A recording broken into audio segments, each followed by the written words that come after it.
Ce journal vous est offert par le FPI, Fonds des promotions de l'industrie, votre partenaire privilégié pour la réussite de vos projets.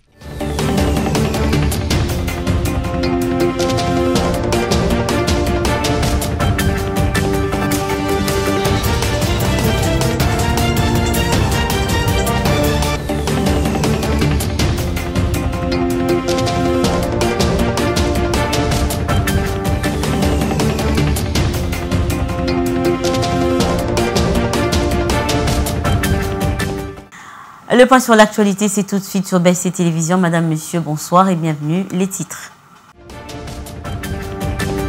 Un incendie s'est déclaré au marché municipal de Matete dans la soirée du dimanche 26 mai 2024. Bilan, pas de perte en vies humaines, mais plusieurs dégâts matériels enregistrés. Et dans la province du Maïndombe, l'élection du gouverneur et des sénateurs ont eu lieu le dimanche dernier, mais la CENI devra organiser un second tour pour partager les deux candidats ayant obtenu le même nombre de voix.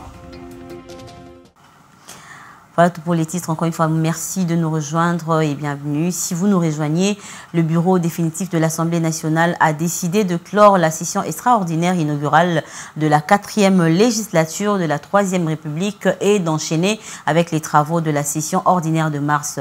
Cette décision a été prise lors de la réunion tenue le week-end dernier avec tous les membres qui constituent le bureau définitif de l'Assemblée nationale. Roger Matadi nous en dit plus. Conformément aux dispositions de l'article 115 de la Constitution, l'Assemblée nationale et les Sénats tiennent des plans droits chaque année, des sessions ordinaires. La première s'ouvre le 15 mars et se clôture le 15 juin. Et la deuxième s'ouvre le 15 septembre et se clôture le 15 décembre. Pour le 15 mars de cette année, il n'y avait pas eu ouverture des sessions ordinaires de mars dans les deux chambres du Parlement de la République démocratique du Congo.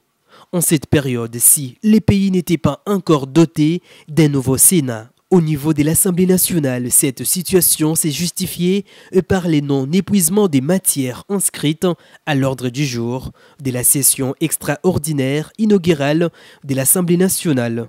Lors de sa première réunion, tenue samedi 25 mai 2024 au Palais du Peuple, le bureau définitif de l'Assemblée nationale a décidé de clôturer la session ordinaire inaugurale de la 4e législature. Au cours de cette réunion, le président de l'Assemblée nationale, Vital Kamerhe, a donné aux membres du bureau des orientations pour la prise en compte urgente des attentes de la population congolaise. Il a également indiqué que les députés nationaux vont directement enchaîner avec la poursuite des travaux dans le cadre de la session ordinaire du mois de mars. Et je vous disais en titre que l'élection du gouverneur et des sénateurs du Maïndombe a eu lieu le dimanche 26 mai 2024 à Inongo. Au cours de ces élections, les candidats gouverneurs Pascal Mongo et Léon Kosso ont obtenu chacun 9 voix. La CENI va organiser alors, dans ces cas, un second tour de ce scrutin dans 72 heures. Voici le communiqué. La Commission électorale nationale indépendante CENI informe l'opinion publique que les opérations de vote pour l'élection de gouverneurs et vice-gouverneurs des provinces se sont bien déroulées ce dimanche 26 mai 2024 à Inongo, dans la province du Maïndombe. Aussitôt les opérations de vote terminées, le bureau des votes s'est immédiatement transformé en bureau de dépouillement et a procédé au comptage de billets de vote en présence de témoins, des observateurs, des journalistes et des 5 derniers électeurs choisis parmi les députés provinciaux. À l'issue de ces dépouillements, les résultats ont été rendus publics et affichés devant le bureau de l'Assemblée provinciale du Maïndombe, faisant office de bureau des votes. Après le contrôle des cohérences des résultats tels que présentés par la centrale locale, aucune majorité absolue n'a été atteinte au premier tour.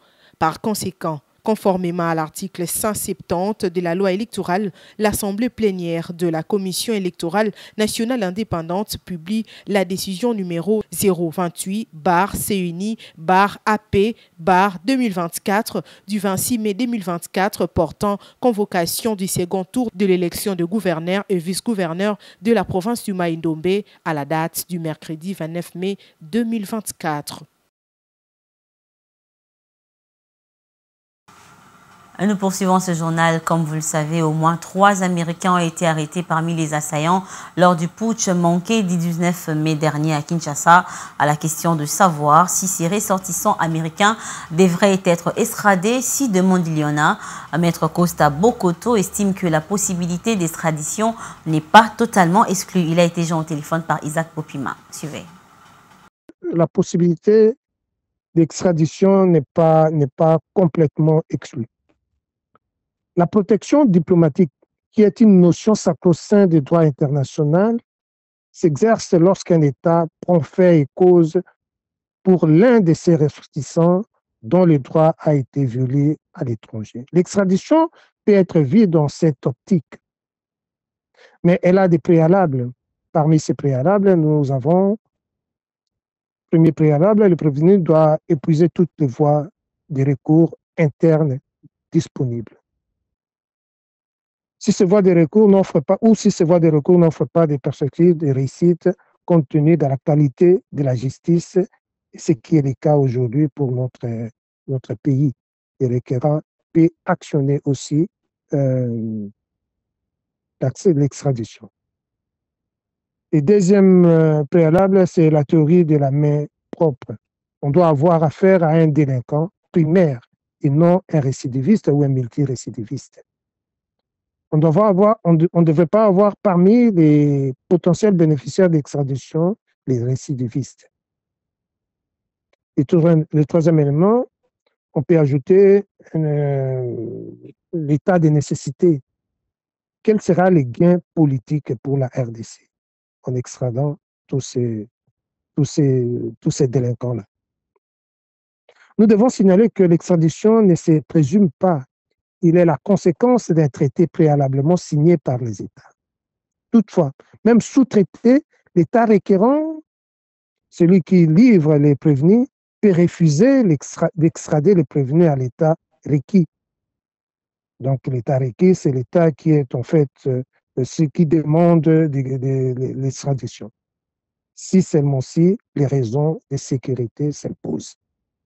Mais vu ce qui s'est passé avec les putschistes, des exécutions sommaires, des exécutions extrajudiciaires, le Congo, bien que souverain, aura difficile à convaincre ses partenaires qu'il dispose d'une justice impartiale.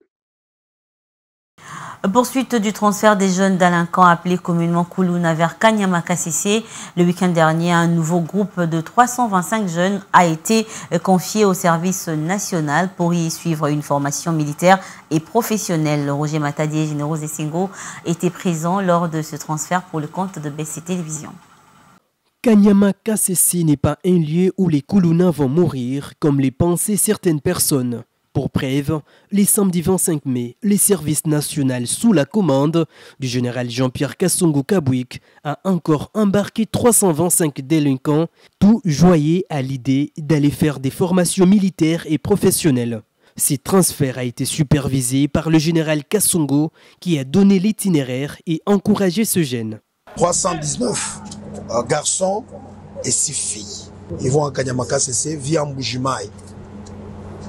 Dès qu'ils arrivent à Mbujimaï, les véhicules sont là. Nos équipes de Kanyama-Kasese, nos équipes de Mbujimaï sont sur place. Ils vont le prendre en charge. La nourriture, de l'eau, ils se mettent en route pour les amener à Kanyama-Kasese. Vers les petites heures du matin, je crois, 4h, 5h du matin, si tout va bien, ils vont pouvoir arriver à Kanyama-Kasese. Motivé avec un patriotisme affiché, un jeune volontaire a décidé de se joindre au groupe dans l'objectif de se mettre au service de la nation. Un choix judicieux et selon les témoignages de son père. La motivation est que c'est le patriotisme. Le premier point, c'est le patriotisme. Mon fils a compris qu'il est congolais et il doit servir le pays. Servir le pays, c'est passer par la formation militaire et la formation professionnelle pour pouvoir répondre aux besoins de sécurité et le développement de ce pays. Notons que l'Institut Mokengeli, situé dans la commune de Lemba, était la première école bénéficiaire de ces fruits de la formation des bâtisseurs avec un lot des 500 bancs d'une capacité de 300 places à chacun que le général de brigade Jean-Claude Kassongo Kabouik, patron des services nationaux, avait remis aux autorités de cette école. C'est d'actualité aussi. Dans la soirée du dimanche 26 mai, un incendie s'est déclaré au marché municipal de Matete, le deuxième plus grand marché de Kinshasa après le gigantesque Zandu situé au quartier Mutoto dans la commune qui porte son nom. Plusieurs dégâts matériels ont été enregistrés, parmi lesquels l'endommagement des 2 pavillons du dit marché ainsi que l'école foyer qui se trouve juste derrière la maison communale de Matete. Isaac Bopima. C'est une scène horrible à laquelle plusieurs commerçants du marché municipal de Matete ont assisté impuissamment après plusieurs tentatives d'intervention sans succès au soir du dimanche 26 mai lorsque ce deuxième plus grand marché de la ville de Kinshasa prenait feu. Sur place, la désolation a élu domicile car tout est en centre. Marchandises, tôles et tout ce que cet incident d'origine inconnue a rencontré sur son chemin ont été calcinés, notamment dans le pavillon où sont vendus des produits traditionnels, des bidons, de bouteilles en plastique et autres. En croire des témoins, le feu serait parti d'une poubelle brûlée à côté d'un climatiseur. Il aurait remonté grâce aux frayons pour atteindre le marché.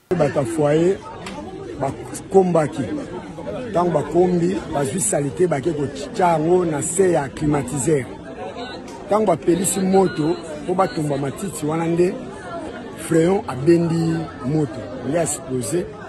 Au moins, ce côté le quoi ils ont rabat dépôt, ils sont tous à sécurité à 400.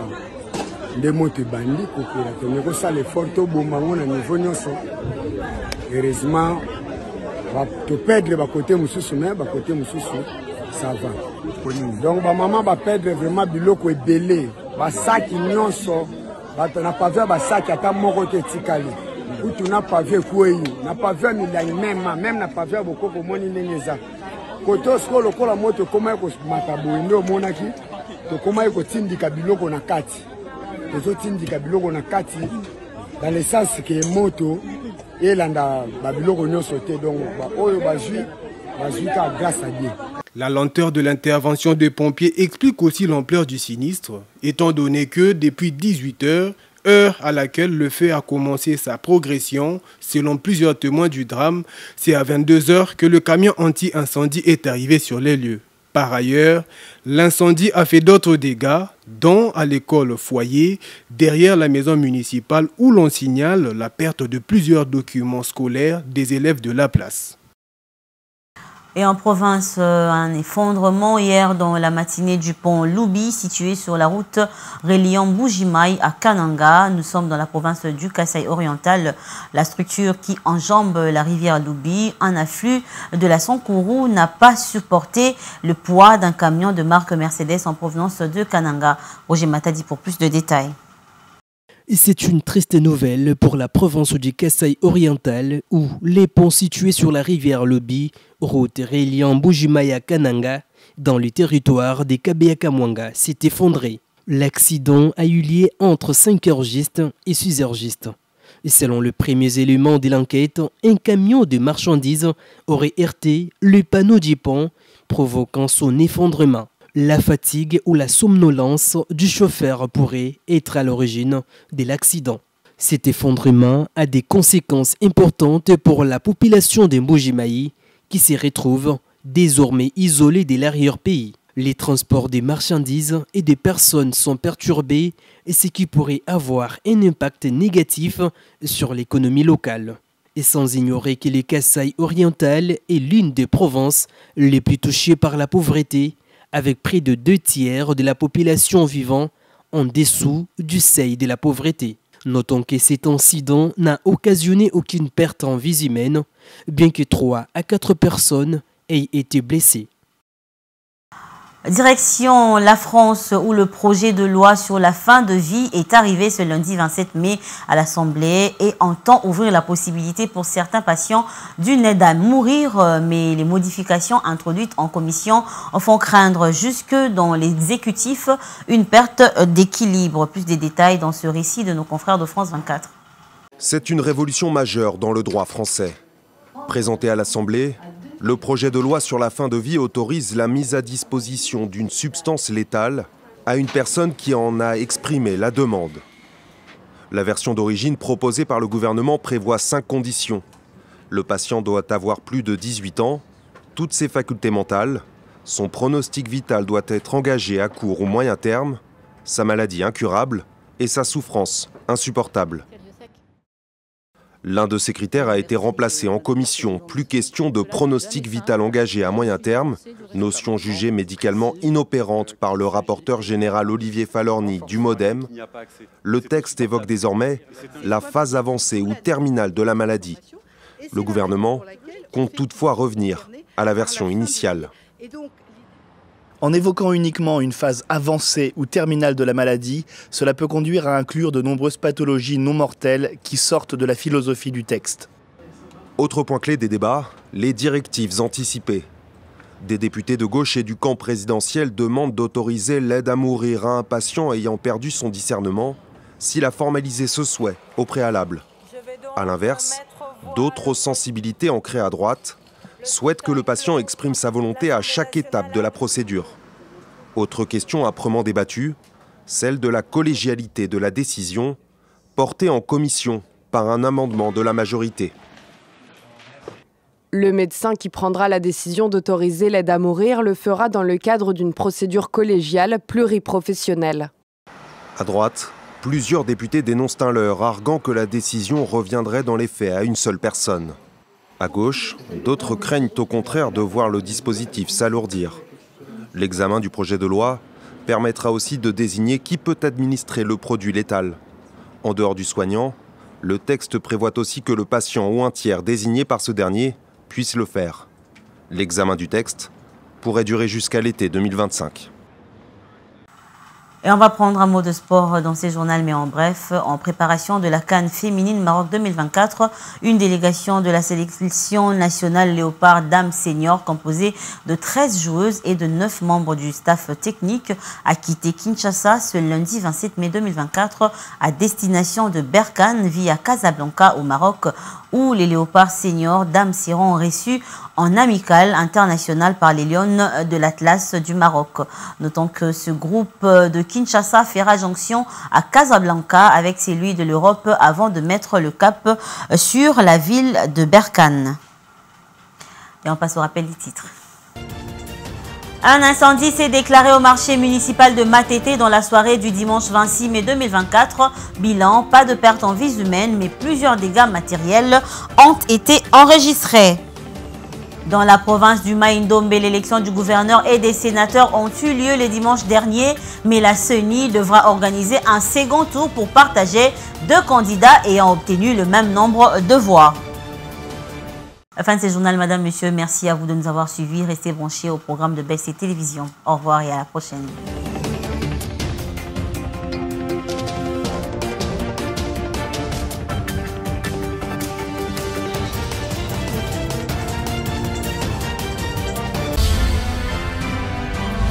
Ce journal vous a été offert par le FPI, Fonds des promotions de l'industrie, votre partenaire privilégié pour la réussite de vos projets.